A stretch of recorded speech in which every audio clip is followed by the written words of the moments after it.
Baik, sesuai tema yang diberikan, yaitu kita akan mempelajari bersama naskah Perjanjian Baru bahasa asli, bahasa Yunani. Kita mulai. Beshem Ha'af ya ben Firuah Kodesh, Ha Elohim Echad. Di dalam nama Bapa dan Putra dan Roh Kudus, Allah yang Esa. Amin. Israel, Yesus Kristus, dan para murid berbahasa Ibrani dan berbahasa Aram sebagai bahasa sehari-hari. Tapi mengapa Perjanjian Baru ditulis dalam bahasa Yunani?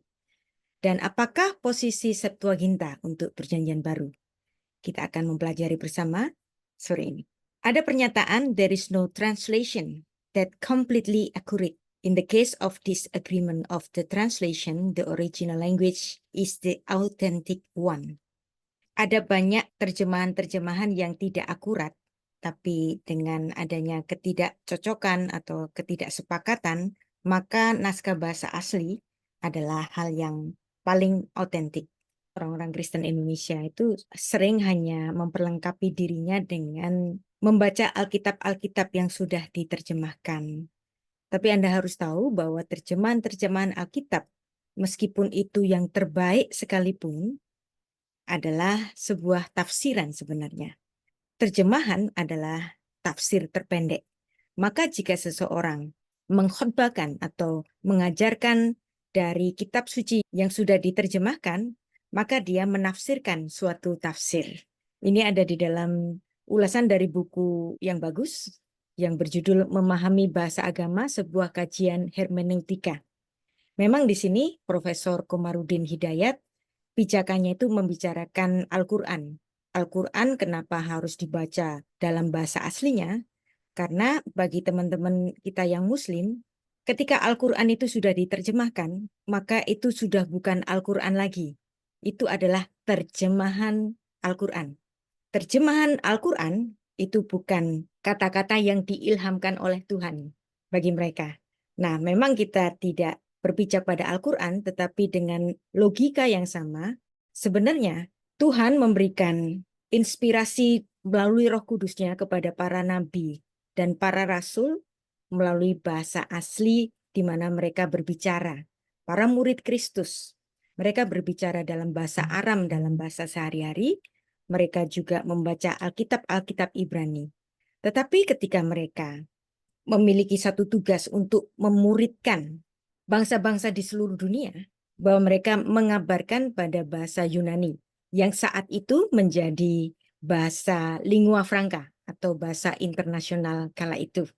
Jadi meskipun bahasa Ibrani adalah bahasa asli mereka, tetapi karena Injil Kristus harus dikabarkan kepada bangsa-bangsa yang berbeda-beda, maka Perjanjian Baru diizinkan oleh Allah menggunakan bahasa internasional kala itu, yaitu bahasa Yunani. Bahasa Yunani saat itu seperti posisi bahasa Inggris hari ini. Jadi kalau kita ingin supaya suatu pesan dapat diterima oleh macam-macam bangsa, maka haruslah ditulis dalam bahasa internasional. Saya menulis banyak sekali bahasan-bahasan mengenai etimologi dan bahasa asli Alkitab di laman Sarapan Pagi yang sudah saya kelola sejak tahun 2000, dan pada tahun 2002 itu saya mulai memiliki nama sendiri, yaitu Sarapan Pagi Biblika, dan Sarapan Pagi Biblika ini baru memiliki server sendiri sejak tahun 2006, dan terus sampai hari ini artikel-artikelnya terus bertambah supaya dapat memberikan kasanah pengetahuan teologi bagi para hamba Tuhan dan termasuk mahasiswa-mahasiswa teologi di Indonesia. Jadi saya harapkan www.sarapanpagi.org ini menjadi satu library atau satu perpustakaan yang dapat dibaca di mana saja dan kapan saja.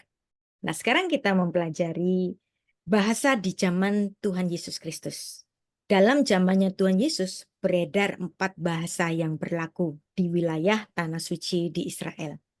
Yang pertama adalah bahasa Ibrani, merupakan bahasa liturgi, bahasa yang digunakan di dalam keagamaan orang-orang Yahudi. Digunakan ketika mereka membaca Torah, membaca kitab-kitab tradisi, dan sebagainya. Kemudian ada bahasa Aram, digunakan oleh orang Yahudi lokal sebagai bahasa sehari-hari. Kemudian yang ketiga ada bahasa Yunani, digunakan oleh orang Yahudi pendatang sebagai bahasa pergaulan di Timur Dekat. Yang umumnya orang Yahudi pendatang itu berbahasa Yunani ketika mengunjungi Yerusalem. Biasanya untuk transaksi bisnis dan juga untuk kepentingan ziarah ke Bait Allah. Kemudian ada bahasa Latin, yaitu bahasanya kaum penjajah yang saat itu menguasai tanah Yudea. Dan ini bahasa yang digunakan oleh orang-orang Romawi sebagai bahasa administrasi. Bahasa ini berkembang di Tanah Suci sejak tahun 63 sebelum Masehi. Israel adalah bangsa pilihan dengan gelarnya Am Segulah. Mereka adalah bangsa pilihan Tuhan, the chosen people. Ketika Allah memilih Abram dan berkata, "Aku akan membuat engkau menjadi bangsa yang besar dan memberkati engkau serta membuat namamu masyhur, dan engkau akan menjadi berkat. Dan olehmu semua kaum di muka bumi akan mendapat berkat." Kejadian 12 ayat 2 dan 3. Kemudian ketika Abraham berusia 99 tahun, Allah mengadakan perjanjian dengannya, serta berkata, "Engkau akan menjadi bapak sejumlah bangsa besar." Dan Tuhan mengubah namanya dari Abram menjadi Abraham. Kita akan belajar mengenai Israel. Kerajaan Israel pada awalnya itu merupakan kerajaan Israel yang bersatu pada zamannya Daud dan Salomo. Tetapi setelah Salomo mati, kerajaan Israel terpecah menjadi dua, yaitu kerajaan Israel Utara yang dihuni oleh 10 suku Israel, yang dikuasai oleh dinasti Efraim, yaitu keturunan Yusuf. Kemudian yang Israel Selatan adalah kerajaan Yudea yang dikuasai oleh dinasti Daud dari suku Yehuda. Maka Yudea, Yehuda, Yahudi adalah sebenarnya kata-kata yang sinonim. Dan yang di utara ini mereka melakukan kekejian dengan menyembah ilah-ilah asing, dan itu membuat Tuhan marah dan membiarkan 10 suku di utara ini menjadi hilang begitu saja. Kemudian tinggal yang di selatan, yaitu kerajaan Yudea, yang kemudian pada akhirnya pun Yudea ini tidak setia kepada Tuhan.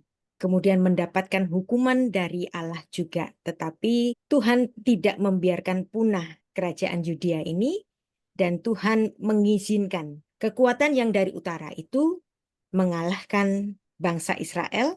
Kerajaan Yudea dikalahkan, bahkan Yudea kemudian dijajah oleh Babilonia. Nah, pada saat itu Raja Nebukadnezar menghancurkan bait Allah yang digunakan oleh orang-orang Israel dalam beribadah.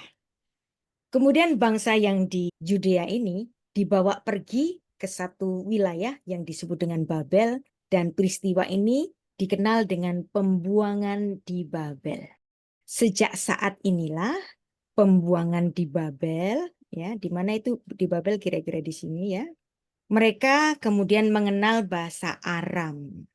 Jadi yang mereka itu awalnya itu hanya berbahasa Ibrani, karena pembuangan di Babel selama 70 tahun, maka mereka mengenal bahasa Aram, dan bahasa Aram ini digunakan sebagai bahasa sehari-hari. Bahasa liturgisnya tetap bahasa Ibrani.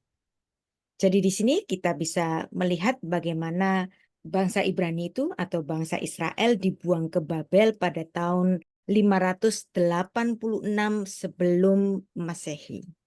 Kemudian pada tahun kira-kira 539 sebelum Masehi, ada Raja Koresh yang memberikan suatu dekrit bahwa orang-orang Yahudi ini boleh kembali ke tanah sucinya. Sekitar tahun 445 sebelum Masehi, di sini Esra dan Nehemia memimpin kembalinya orang-orang Yahudi ke tanah suci. Ketika mereka masuk ke tanah suci, mereka sudah mengenal bahasa Aram. Nah, dari sinilah bahasa Aram dikenal oleh orang-orang Yahudi dan digunakan sebagai bahasa sehari-hari. Nah, sekarang kita menelusuri, kenapa sih latar belakang bahasa Perjanjian Baru itu ditulis dalam bahasa Yunani? Untuk memahami hal ini, ada baiknya kita melihat latar belakang bahasa yang digunakan di Yudea. di abad pertama di mana Perjanjian Baru itu ditulis. Ketika bangsa Israel itu kembali dari pembuangan di Babel, mereka dikembalikan ke Tanah Suci. Ternyata di Tanah Suci mereka tidak juga menjadi orang merdeka. Mereka tetap dijajah oleh bangsa Persia, Media, Babilonia, dan kemudian datanglah raja yang amat kuat, yaitu Alexander Agung. Bahasa Yunaninya Alexandros, yang artinya penakluk orang-orang. Alexander Agung sesuai dengan namanya, dia menjadi seorang emperor, penakluk bangsa-bangsa. Dan dia hidup pada sekitar abad keempat sebelum Masehi. Dan disinilah, melalui Alexander Agung, kebudayaan Yunani maupun bahasa Yunani dikenal di Tanah Suci. Nah, inilah yang memberikan latar belakang kenapa bahasa Yunani digunakan di dalam Perjanjian Baru. Dan pada saat itu juga kebudayaan Yunani sudah menjadi kebiasaan juga di Tanah Suci. Alexander Agung ternyata umurnya nggak panjang. Dia mati muda pada sekitar umur 34 tahun. Dan setelah itu, para jenderalnya Alexander Agung itu menguasai daerah-daerah jajahan-jajahan Alexander Agung. Dan di bagian Syria dan Tanah Suci itu dikuasai oleh jenderalnya yaitu Jenderal Seleukus. Dari sini Seleukus menjadi penguasa di Tanah Suci, termasuk di bagian Syria.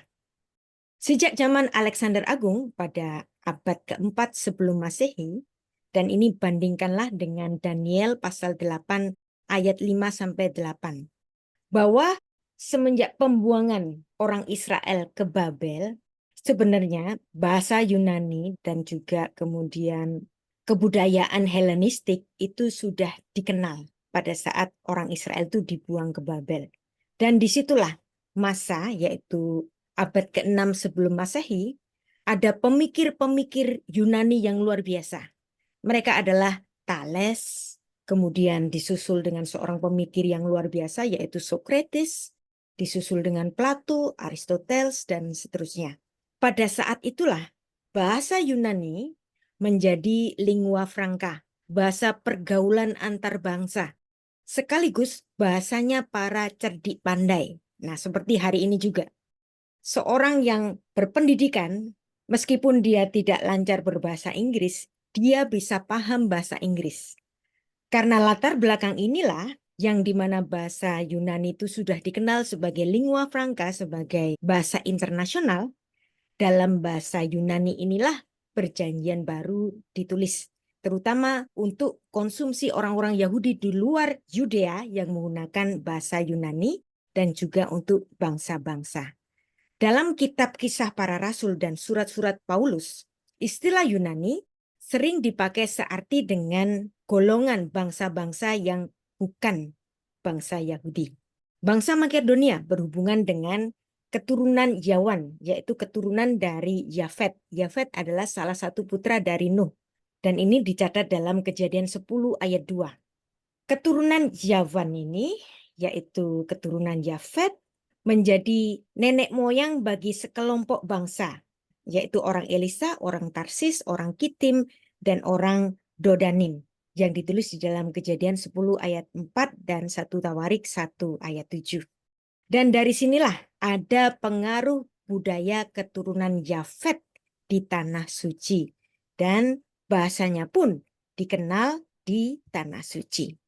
Dalam latar belakang inilah Makedonia, yaitu latar belakang kebangsaan dari Alexander Agung menguasai Yudea.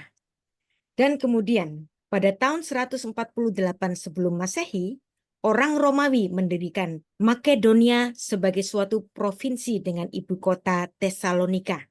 Kemudian mereka membuat satu jalan raya via Egnatia menuju Bizantium di Asia Kecil, dan ini menjadi sangat berharga bagi perjalanan-perjalanan para rasul, seperti yang ditulis dalam Kisah Para Rasul pasal 16. Dalam surat menyuratnya, Rasul Paulus juga menyebut kunjungannya ke Makedonia, itu ditulis dalam 1 Tesalonika pasal 2 dan seterusnya. Dari dinasti Seleukus, Dia adalah seorang jenderal Alexander yang menguasai provinsi-provinsi di timur. Kemudian kerajaan yang didirikan oleh dinasti Seleukus ini, kemudian ia perluas sehingga hampir meliputi seluruh Asia Kecil. Maka seluruh Asia Kecil termasuk Yudea, semuanya akan mengenal bahasa Yunani. Dan kemudian muncullah raja-raja Antiochus dari dinasti Seleukus. Ada 13 raja dari wangsa atau dinasti Seleukus ini sesudah kematian Alexander Agung. Dan gambar ini adalah gambar dari Alexander waktu muda dengan satu gurunya. Gurunya ini namanya Aristoteles. Jadi kenapa Alexander begitu luar biasa, begitu kuat dan begitu pintar? Karena memang gurunya adalah seorang filsuf yang amat terkenal, yaitu Aristoteles. Ada satu catatan penting. Di salah satu dinasti Seleukus ini, yaitu Raja Antiochus keempat, yang dimana dia menggantikan abangnya, dan kemudian Raja Antiochus ini melakukan kekejian di bait Allah yang telah dibangun kembali menurut dekretnya Raja Kores, dan dibangun ketika orang-orang Israel kembali ke Tanah Suci.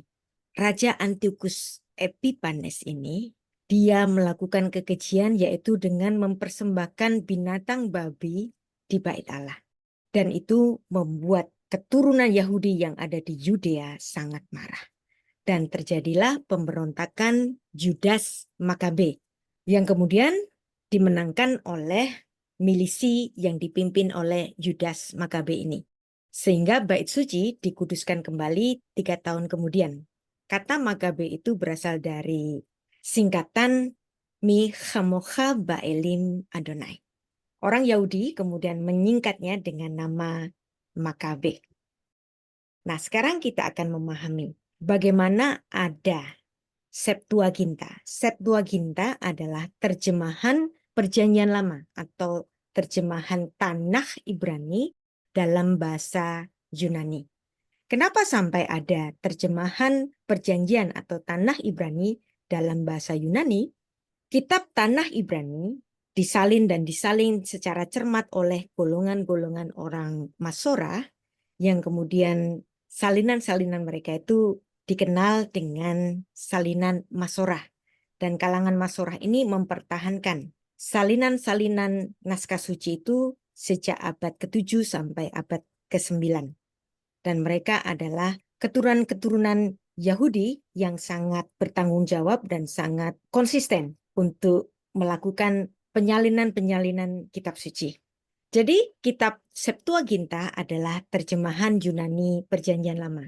Pada abad ketiga sebelum era Tuhan Yesus Kristus, Tanakh Ibrani, yaitu kitab suci Perjanjian Lama yang berbahasa asli Ibrani, sudah diterjemahkan ke dalam bahasa Yunani yang dikenal dengan nama Latin Septuaginta, atau dikenal dengan istilah LXX, yang kalau dijumlahkan ini adalah numerik angka 70.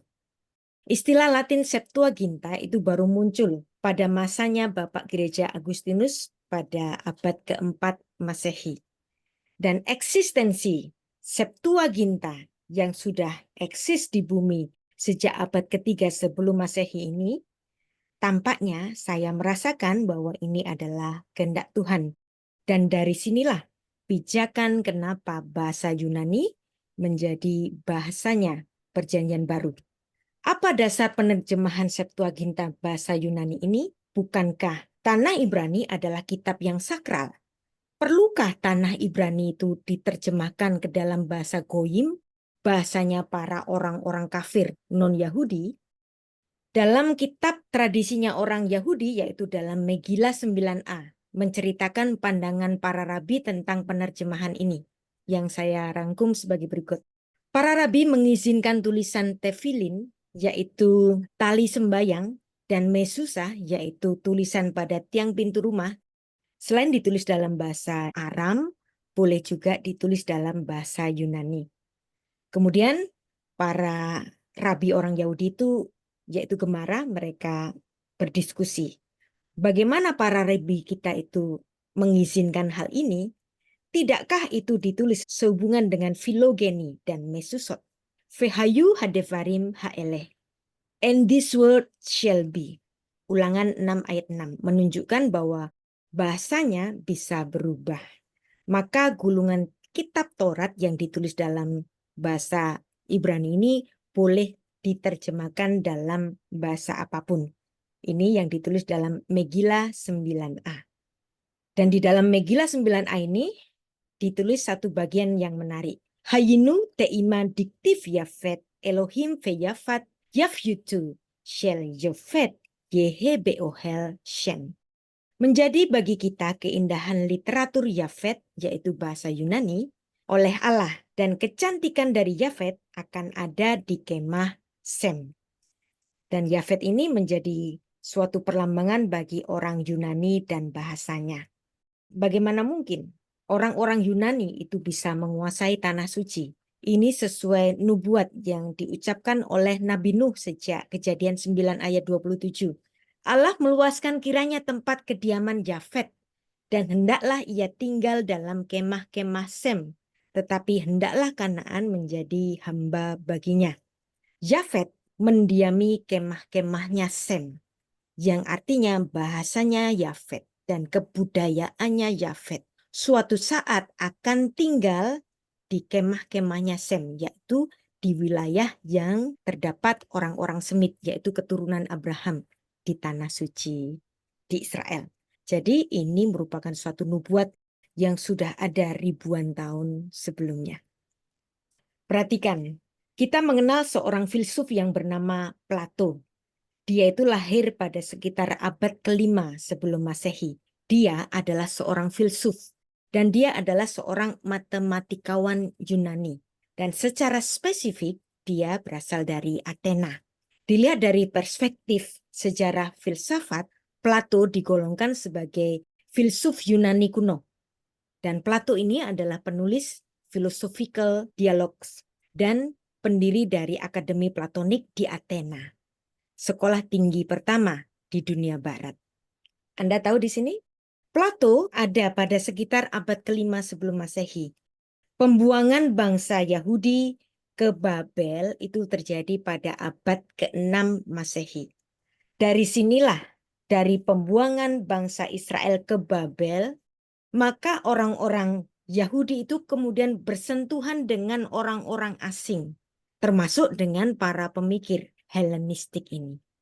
Dan ada yang menarik, dalam tulisan Justinus Martyr yang hidup pada sekitar tahun 100 sampai 165 Masehi. Dia adalah seorang apologis Kristen abad kedua Masehi. Dia dikenal karena membela kekristenan di hadapan kaum Platonis yang sudah ada pada sekitar abad ke-5 sebelum Masehi. Dalam buku First Apology-nya pada chapter yang ke-59, Justinus Martyr mengatakan bahwa pemahaman Plato tentang penciptaan dunia berdasarkan tulisan Musa. Perhatikan, tulisan Musa ini sudah eksis di bumi pada abad ke-15 sebelum Masehi. Berarti 9 abad sebelum Plato itu lahir, tulisan Musa ini sudah ada. Torah itu sudah ada. Dan di situ Justinus Martyr mengatakan bahwa pemahaman Plato tentang penciptaan dunia berdasarkan tulisan dari Musa. Musa digambarkan dalam tulisannya yang berjudul Republik. Tulisan dari Justinus Martyr ini masih menjadi kontroversial karena ada banyak yang tidak menerima tentang pernyataannya ini, tentang Plato's obligation to Moses.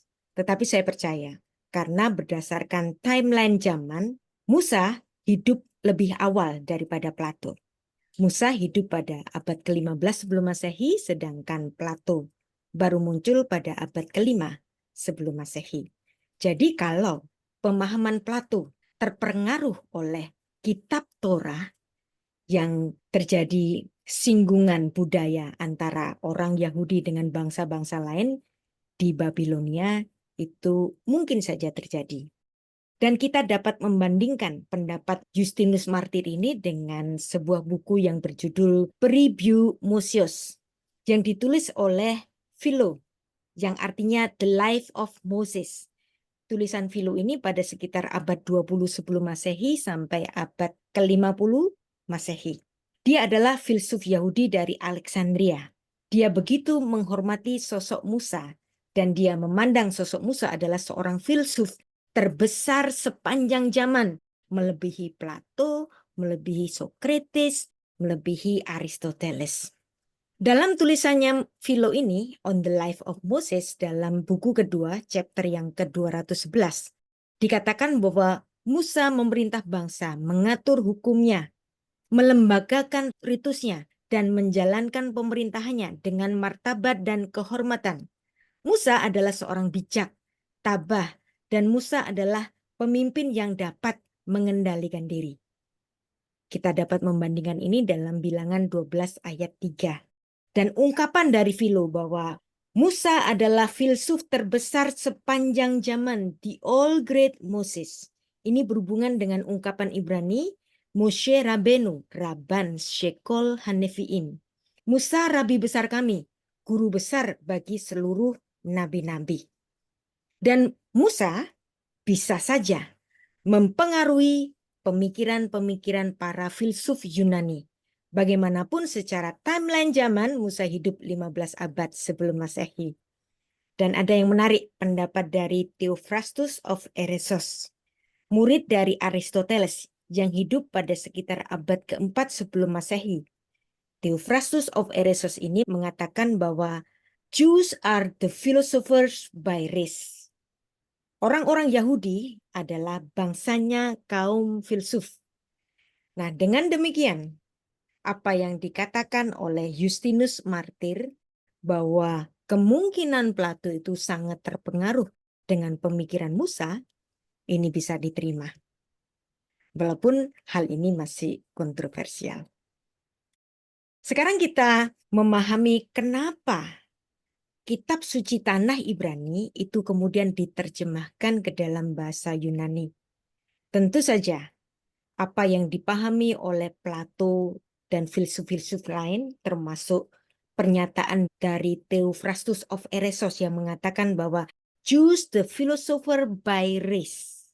Ini membuat Raja Ptolemeus yang hidup pada sekitar abad ketiga sebelum Masehi kemudian menjadi curious. Apa sih yang menjadi dasar pemikiran orang-orang Yahudi yang membuat mereka dikatakan sebagai Jews, a nation of philosopher?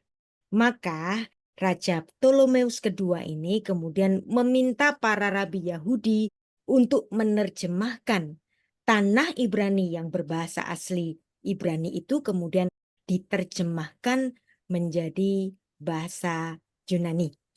Dan terjemahan ini dikenal dengan istilah Ibrani Targum Hashivim atau Septuaginta, artinya Translation of the 70.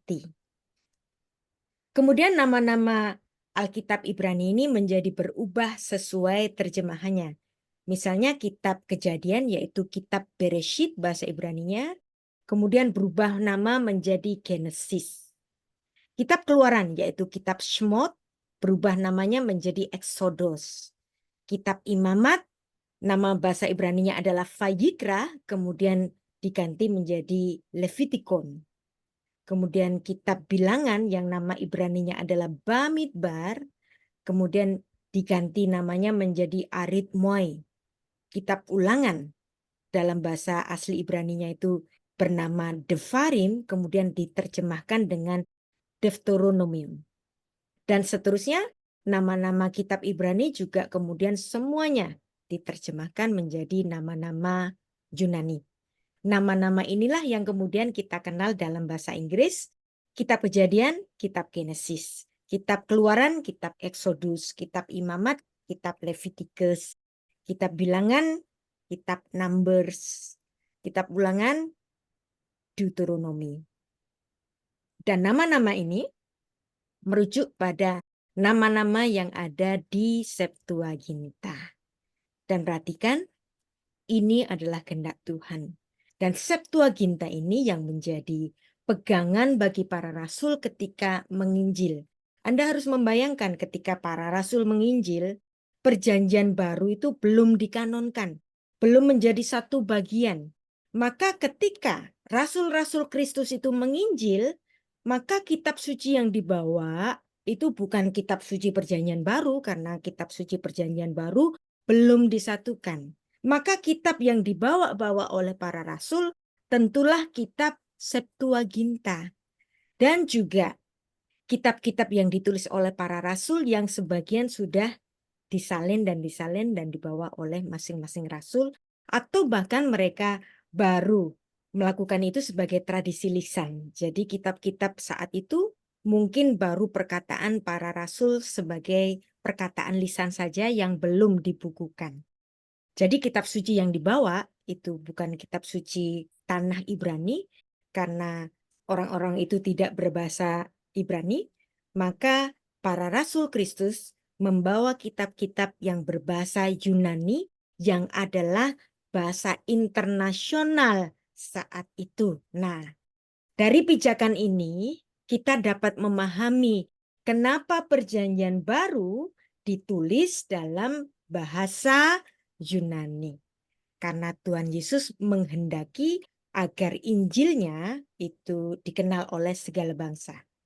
Dan dalam kitab Septuaginta itu ada juga kitab-kitab golongan Deuterokanonika atau juga yang disebut apokrifa. Ya, tapi ini bukan bahasan kita hari ini. Akan ada bahasan tersendiri untuk bahasan Deuterokanonika dan sejenisnya ya. Yang paling penting kita itu harus memahami bahwa Septuaginta adalah terjemahan tanah Ibrani ke dalam bahasa Yunani, dan yang menerjemahkan adalah para rabi Yahudi. Sehingga Septuaginta itu bukan sastra Helenistik, tetapi sastra Judeo-Grik, yaitu sastra Ibrani yang menggunakan bahasa Yunani. Jadi jangan samakan kitab suci Septuaginta ini seperti tulisan-tulisan Plato, seperti tulisan-tulisan Aristoteles dan sejenisnya, atau seperti tulisan-tulisan Herodotus dan sejenisnya. Karena tulisan-tulisan mereka itu ada di golongan sastra Helenistik, tetapi Septuaginta bukan sastra Helenistik. Septuaginta adalah sastra Judeo-Grik, sastra Ibrani yang menggunakan bahasa Yunani. Demikian juga kitab-kitab Perjanjian Baru, bukan sastra Helenistik.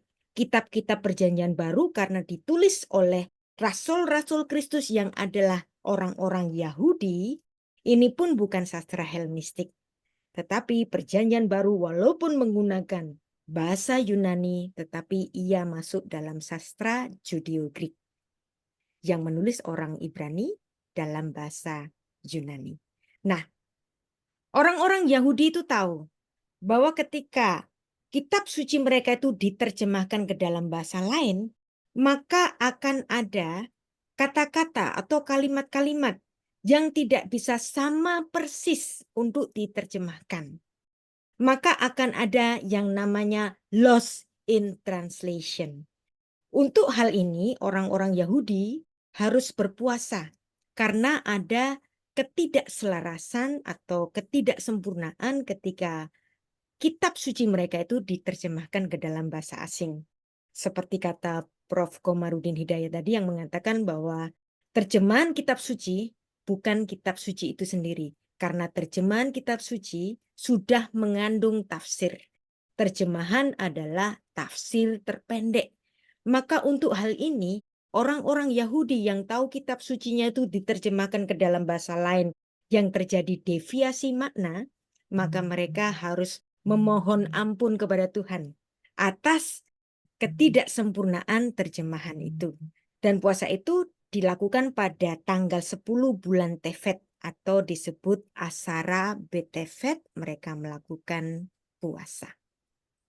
Dapat kita pahami naskah-naskah Perjanjian Baru itu dapat kita baca sampai hari ini melalui penemuan-penemuan arkeologis, misalnya Codex Sinaiticus yang saat ini penemuan-penemuan arkeologis ini bisa kita baca secara online. Jadi salinan bahasa asli Perjanjian Baru secara lengkap itu dapat kita baca secara online. Nanti Anda bisa bisa melihat di halaman ini untuk naskah Kodeks Sinaiticus untuk membuktikan kitab perjanjian baru yang kita baca hari ini adalah sama dengan salinan-salinan kuno. Memang ada deviasi-deviasi sedikit, tapi hal itu tidak akan mengubah sisi doktrinal dari naskah asli atau naskah-naskah terjemahan yang kita pegang hari ini.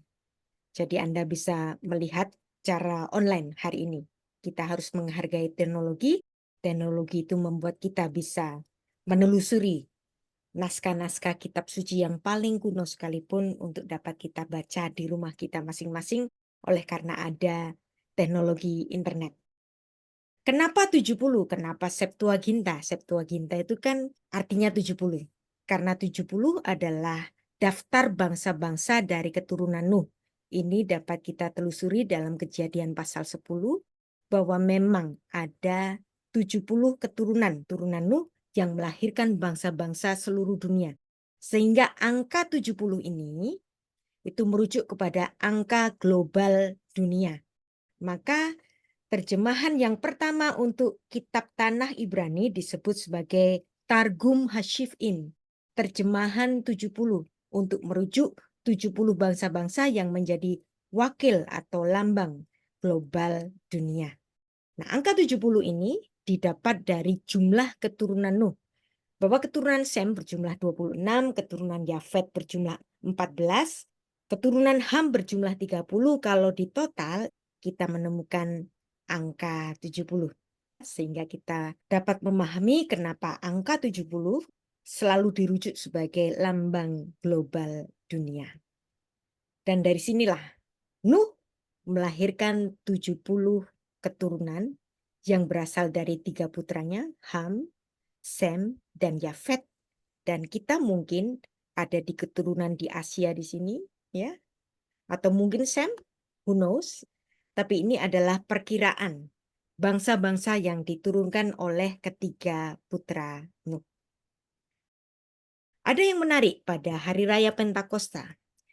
Dalam catatan yang ditulis di dalam kitab tradisinya orang Ibrani, pada hari raya Pentakosta, yaitu Hak Shavuot, ketika Tuhan memberikan kitab Torah kepada Musa, di situ diiringi 70 bahasa-bahasa yang berbeda, yang artinya Torah itu untuk semua bangsa. Dari latar belakang inilah para rabi Yahudi, mereka setuju untuk memenuhi permintaan Raja Ptolemeus kedua untuk menerjemahkan Tanakh Ibrani ke dalam bahasanya bangsa Yafet, yaitu Septuaginta. Dalam Shemot Rabbah 5 ayat 9 dikatakan bahwa ketika Tuhan itu memberikan hukum Taurat kepada Musa, ada suara yang keluar terbagi dalam 70 suara, yaitu 70 bahasa supaya semua bangsa bisa mendengar.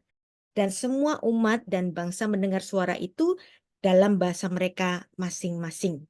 Shemot Rabbah 5 ayat 9. Ini nggak ada di Alkitab Perjanjian Lama, nggak ada. Tetapi menariknya, apa yang ditulis di dalam Shemot Rabbah 5 ayat 9 ini terjadi pada Perjanjian Baru fenomena ini, yaitu pada hari raya Pentakosta ketika para murid itu berkumpul di loteng atas pada hari Pentakosta seperti yang dicatat dalam Kisah Para Rasul 2 ayat 1. Ketika tiba hari Pentakosta, semua orang percaya berkumpul di satu tempat. Dan perhatikan, ayat 6, ketika turun bunyi itu berkerumunlah orang banyak. Mereka bingung karena mereka masing-masing mendengar rasul-rasul itu berkata-kata dalam bahasa mereka sendiri. Nah, jadi di tempat itu ada orang-orang dengan kebangsaan macam-macam. Yaitu ada orang Patria, ada orang Media, orang Elam, Mesopotamia, Yudea, Kapadokia, Pontus, dan orang-orang Asia, Frigia, Pamfilia, Mesir, orang Libya, pendatang dari Roma, dan macam-macam. Mereka dapat mendengar para rasul itu berkata-kata dalam bahasa mereka sendiri.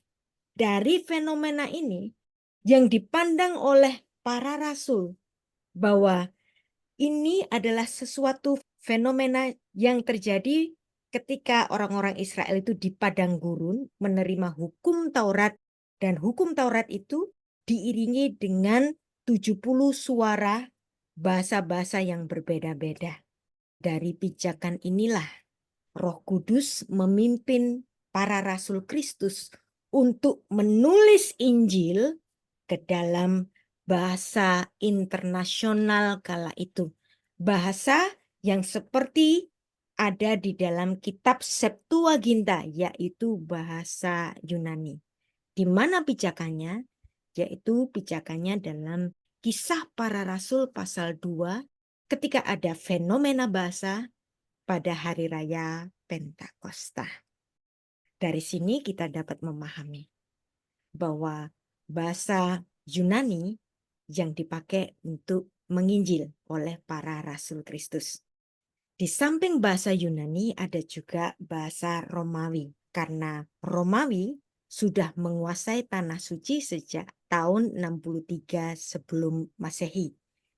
Datangnya Jenderal Pompei dan kemudian ada Julius Caesar, dan kemudian pada zamannya Yesus Kristus itu yang berkuasa adalah Kaisar Agustus. Dan Kaisar Agustus memerintah Romawi selama 40 tahun. Dan perhatikan, menarik juga, dalam silsilahnya Tuhan Yesus, ada 4 orang asing yang menjadi nenek moyang dari Yesus Kristus. Ini juga memberikan suatu konfirmasi bahwa Yesus Kristus menginginkan Injilnya juga dikenal oleh bangsa-bangsa lain, termasuk bangsa-bangsa asing selain orang-orang Ibrani sendiri. Perhatikan, dalam silsilahnya Yesus dituliskan demikian. Inilah silsilah Yesus Kristus, anak Daud, anak Abraham. Pada ayat ketiga ditulis ada nama Tamar. Dan Tamar ini adalah orang Kanaan. Kemudian ada Rahab. Rahab pun orang Kanaan, orang non-Israel. Kemudian ada Rut. Rut ini orang Moab. Dan ini pun orang asing. Dan kemudian ada Batsheba, yang karena pernikahannya dengan Uria, orang Het, maka dia pun terhitung sebagai orang Het, seorang asing, seorang non-Israel. Jadi disinilah silsilah Yesus Kristus yang menulis ada perempuan asing yang menjadi ibu leluhur bagi Yesus Kristus, Mesias yang dijanjikan. Ini menyatakan bahwa memang Injil untuk segala bangsa, bukan hanya untuk bangsa Yahudi saja. Dan kemudian orang-orang yang disebut di dalam silsilahnya Yesus, yaitu Tamar, Rahab, Rut, Batsheba, mereka yang disebut oleh Rasul Paulus sebagai orang-orang bangsa-bangsa lain yang ditempelkan, dicangkokkan untuk bersama-sama terhitung sebagai warga kerajaan surga. Roma 11 ayat 17. Jadi disinilah kita memahami ada bahasa-bahasa asing yang ada di zamannya Tuhan Yesus Kristus. Di samping bahasa Ibrani dan bahasa Aram yang menjadi bahasa liturgis dan bahasa sehari-harinya orang-orang Yahudi, masih ada bahasa asing, bahasa Yunani, bahasa Latin sebagai bahasa administrasi karena yang menguasai wilayah tanah suci itu adalah Emporium Romawi. Perhatikan, Tuhan Yesus dalam pemuritannya, ia memilih 12 murid untuk menjadi ring satunya. Angka 12 ini merujuk kepada bangsa Israel yang memang diturunkan dari 12 suku-suku Israel, yaitu 12 putra-putra Yakub. Maka Yesus pun memuridkan ring pertamanya 12 murid Kristus, dan mereka nama-namanya adalah seperti yang ditulis dalam Markus 3 ayat 13-19. Mereka namanya adalah Simon, yaitu Petrus, kemudian Yakobus anak Zebedeus, dan Yohanes saudara Yakobus. Kemudian ada Andreas, Filipus, Bartolomeus, Matius, Thomas, Yakobus, Tadius, Simon, dan Judas Iskariot. Dan ini adalah murid-murid Kristus untuk ring utama Yesus Kristus. Pada saat itu, pada zamannya Yesus Kristus, ada 2 sekolah kerabian yang sangat terkenal. Kita sudah pelajari bersama pada pelajaran sebelumnya kan? Ada 2 Beit Midrash yang terkenal. Beit Midrash yang pertama adalah Beit Hillel yang didirikan oleh Rabbi Hillel, dan kemudian ada Beit Shammai yang didirikan oleh Rabbi Shammai. Dan tentu saja ada yang namanya Beit Yeshua, yaitu sekolah kerasulan yang didirikan oleh Yesus Kristus, yang terdiri dari 12 murid Kristus dan juga nanti ada 70 murid Kristus. Jadi Yesus tidak hanya memuridkan 12 murid, tetapi Yesus juga memuridkan 70. Dan Yesus Kristus memuridkan murid-muridnya ini dalam kurun waktu 3,5 tahun pelayanan Yesus Kristus. Anda tahu sekarang untuk ngambil S1 kira-kira 4 tahun kan? Nah, itu mereka sudah bisa menyelesaikan sampai Beit Talmud. Dan kemudian mereka bisa meneruskan ke dalam Beit Midrash. Kalau hari ini S2 itu kan bisa ditempuh dalam 2 tahun atau 2,5 tahun. Demikian juga S3 bisa ditempuh 2 sampai 2,5 tahun.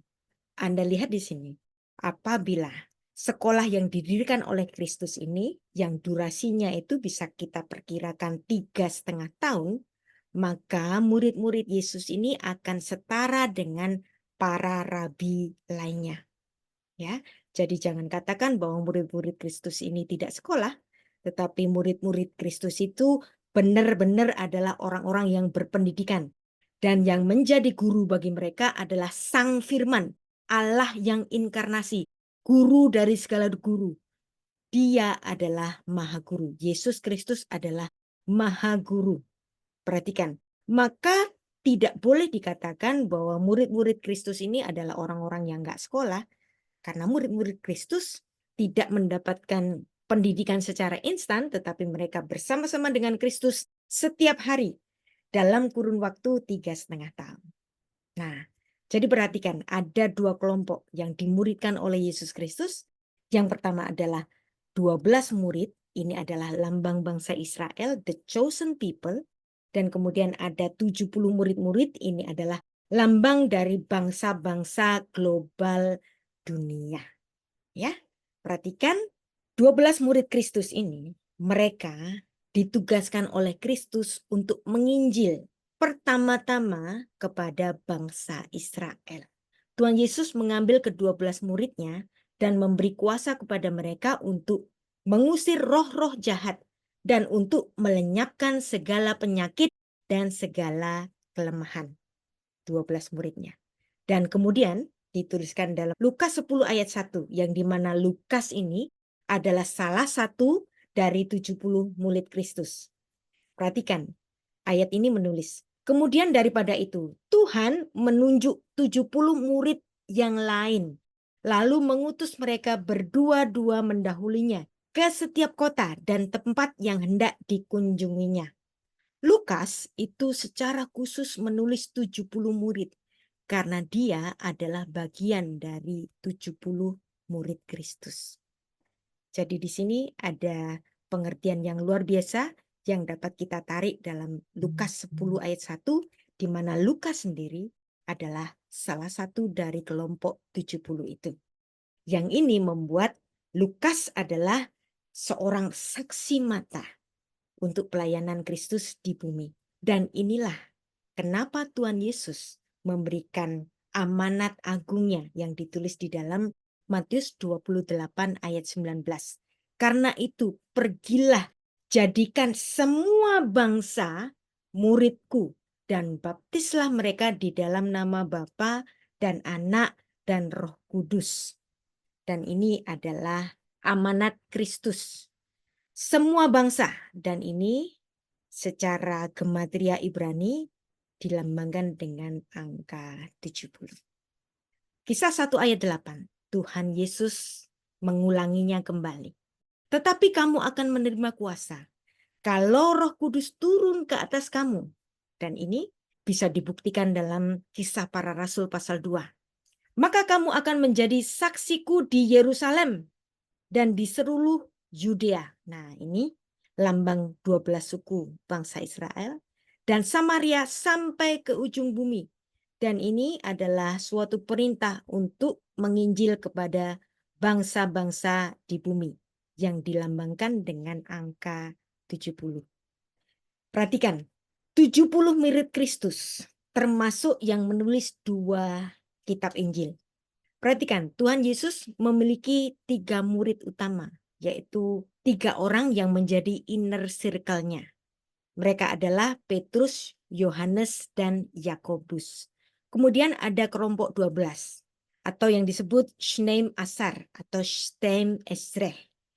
Dan di antara 12 murid Yesus ini ada seorang yang bernama Matius dan Yohanes yang menuliskan kitab Injil. Dan kemudian ada kelompok 70, yaitu mereka yang bernama Lukas dan Markus. Nah, Markus dan Lukas ini adalah kelompok 70. Ada kelompok 12 yang menulis Injil Kristus, yaitu Matius dan Yohanes. Ada kelompok 70 yang menulis Injil Kristus, yaitu Markus dan Lukas. Bagaimana kita mengetahui siapa saja di antara 70 murid Kristus ini? Nah, ada seorang bapak gereja yang namanya Hippolytus dari Roma. Dia memerincikan nama-nama 70 murid Kristus itu yang dapat kita baca di sini. Dan di antara mereka itu ada nama Markus dan Lukas. Dan Markus dan Lukas ini 2 orang yang menulis Injil Kristus dalam Perjanjian Baru ke dalam bahasa Yunani. Dari sinilah kita dapat memahami bahasa Yunani yang menjadi lingua franca, menjadi bahasa internasional. Ini adalah untuk memenuhi amanat agung Yesus Kristus untuk memuridkan bangsa-bangsa. Perhatikan, kalau seandainya Injil Kristus itu hanya ditulis dalam bahasa Ibrani, maka penginjilan itu hanya terkungkung terbatas hanya kepada orang-orang Yahudi saja. Tetapi Yesus Kristus berkehendak agar semua bangsa dimuridkan. Dan mereka harus membaptiskan mereka di dalam nama Bapa dan Roh Kudus, maka Injil Kristus haruslah ditulis di dalam bahasa internasional. Dan inilah bahasa Koine Yunani. Bahasa Koine Yunani itu berbeda dengan bahasa Yunani klasik yang merujuk kepada bentuk-bentuk bahasa Yunani yang dipakai pada pasca klasik, yaitu kurang lebih pada tahun-tahun 300 sebelum Masehi sampai 300 Masehi. Kata koine ini artinya umum, yang sebelumnya juga pernah digunakan oleh beberapa ilmuwan kuno yang merujuk kepada jenis-jenis bahasa Yunani. Inilah kenapa naskah Perjanjian Baru ditulis selama periode sejarah ini, dan nama-nama dari bahasa Yunani Koine ini adalah bahasa Yunani Alexandria atau bahasa Yunani Helenistik. Dan bahasa Yunani Koine tidak hanya penting bagi bahasa Yunani karena merupakan bahasa yang umum yang pertama, yang juga merupakan moyang dari bahasa Yunani Demotik, namun karena pengaruhnya yang sangat besar bagi perkembangan kebudayaan dunia barat dan fungsinya sebagai lingua franca di daerah Timur Tengah. Dan di sini ada jenis bahasa Koine Yunani dan ada jenis Koine Yahudi Yunani yang tadi kita kategorikan sebagai sastra Judeo-Grik karena naskah Perjanjian Baru ditulis dalam bahasa Koine Yahudi Yunani karena yang menulis adalah orang-orang Yahudi di dalam bahasa Yunani. Seperti saya misalnya. Saya adalah orang sekolahan yang ngerti bahasa Inggris. Tapi bahasa Inggris saya tentu nggak sama dengan bahasanya orang-orang Inggris atau orang-orang Amerika. Bahasa Inggris saya adalah bahasa Inggris sebagai saya orang Indonesia dari suku Jawa. Bisa saja bahasa Inggris saya ini berdialek Jawa atau bahkan banyak sekali istilah-istilah yang saya terjemahkan secara bebas. Demikian pula bahasa Perjanjian Baru. Ada banyak istilah-istilah yang diterjemahkan ke dalam bahasa Yunani secara harfiah. Bagaimana bukti kalau bahasa-bahasa itu ada di dalam eranya Yesus Kristus? Ini dapat kita buktikan misalnya dalam Yohanes 19 ayat 19 sampai 20. Di mana Pilatus pada ketika Yesus Kristus itu disalib, dia pun menggunakan beberapa bahasa yang ditulis atau yang dipakukan di dalam kayu salib Yesus Kristus. Perhatikan Yohanes 19 ayat 19. Dan Pilatus menyuruh memasang juga tulisan di atas kayu salib itu, bunyinya, Yesus orang Nazaret, Raja orang Yahudi. Ayat 20. Banyak orang Yahudi yang membaca tulisan itu, sebab di tempat di mana Yesus disalibkan letaknya dekat kota. Dan kata-kata itu tertulis dalam bahasa Ibrani, bahasa Latin, dan bahasa Yunani. Perhatikan, ada bahasa Yunani, bahasa internasional saat itu. Nah, perhatikan juga Matius 27 ayat 46 menuliskan, kira-kira 3 jam berserulah Yesus dengan suara nyaring, Eli, Eli, lama sabachthani. Ini kan bahasa Aram yang mirip dengan bahasa Ibrani. Dan kemudian ada artinya. Nah, ketika Matius mengutip bahasa Aram, kemudian dia menuliskan artinya, ya di sini. Artinya bahasa yang ditulis oleh Matius ini bukan bahasa Aram, juga bukan bahasa Ibrani. Matius menuliskan Injilnya dalam bahasa Yunani, bahasa internasional saat itu. Dan juga ketika Tuhan Yesus mengemukakan istilah Aramaik Talita Kumi, Markus di sini pun memberikan terjemahannya yang berarti, hai anak, aku berkata kepadamu, bangunlah. Dan inilah bahasa yang dikenal dalam bahasa Yesus Kristus, yaitu bahasa Ibrani, bahasa liturgis, bahasa Aram, bahasa sehari-hari, bahasa Yunani, bahasa internasional, dan bahasa Latin sebagai bahasa administrasi karena Yudea dikuasai oleh Emporium Romawi. Banyak juga terjemahan Septuaginta yang dikutip oleh para penulis Injil, yaitu para Rasul Kristus. Misalnya Ulangan 6 ayat 4 dikutip oleh Rasul Markus. Dalam Markus 12 ayat 28 sampai 29.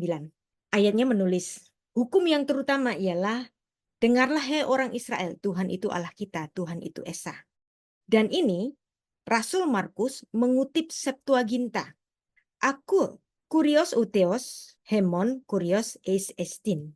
Dan ini sama persis yang tertulis di dalam terjemahan Septuaginta yang telah eksis 3 abad sebelum Masehi, yaitu Akuve, Israel, kurios huteos, hemon, kurios, heis estin. Naskahnya sama persis seperti yang dikutip oleh Markus dalam Markus 12 ayat 29. Demikian juga Yesaya 7 ayat 14. Yang dimana ayat ini sudah diterjemahkan ke dalam bahasa Yunani. Ada satu kata yang sangat kontroversial saat itu, yaitu kata Parthenos di sini. Ada di dalam Septuaginta, dan kata Parthenos ini diambil juga oleh Rasul Matius dalam Matius 1 ayat 23. Yang dia mengutip Yesaya 7 ayat 14 dalam naskah Yunani, yaitu Septuaginta, dalam tulisannya. Matius 1 ayat 23 dalam bahasa Yunani. Dan inilah bukti-bukti adanya kutipan-kutipan Septuaginta di dalam Perjanjian Baru berbahasa Yunani. Dan Septuaginta menjadi pegangan bagi para Rasul Kristus untuk menginjil, untuk memuridkan bangsa-bangsa di luar bangsa Yahudi untuk menjadi murid-murid Kristus. Dan banyak sekali salinan-salinan Perjanjian Baru dalam bahasa Yunani ini. Perhatikan, Perjanjian Baru terdapat sekitar 5.838 salinan-salinan dalam bahasa Yunani didapatkan sampai hari ini. Nah, perhatikan dengan salinan-salinan naskah-naskah kuno yang lain. Misalnya Homer di sini hanya kurang dari 1.800. Tulisan-tulisan Plato hanya sekitar 210. Tulisan Aristoteles hanya sekitar 40 salinan. Dan kalau dibandingkan dengan naskah-naskah Perjanjian Baru berbahasa Yunani, naskah Perjanjian Baru Yunani terdapat 5.838 naskah bahasa Yunani. Maka naskah bahasa Yunani Perjanjian Baru tidak bisa tidak. Ini adalah merupakan naskah yang paling valid, yang paling dapat dipertanggungjawabkan dibandingkan dengan naskah-naskah kuno berbahasa Yunani yang lain. Dan inilah memenuhi amanat agung Yesus Kristus, yaitu agar para rasul memuridkan segala bangsa menjadi murid Kristus. Maka murid-murid Kristus menuliskan pesan-pesan dari Roh Kudus untuk dituliskan di dalam naskah-naskah perjanjian baru yang suci di dalam bahasa Yunani. Dan inilah paparan yang sudah saya berikan. Saya kembalikan kepada Pak Randy. Kita bisa bertanya jawab.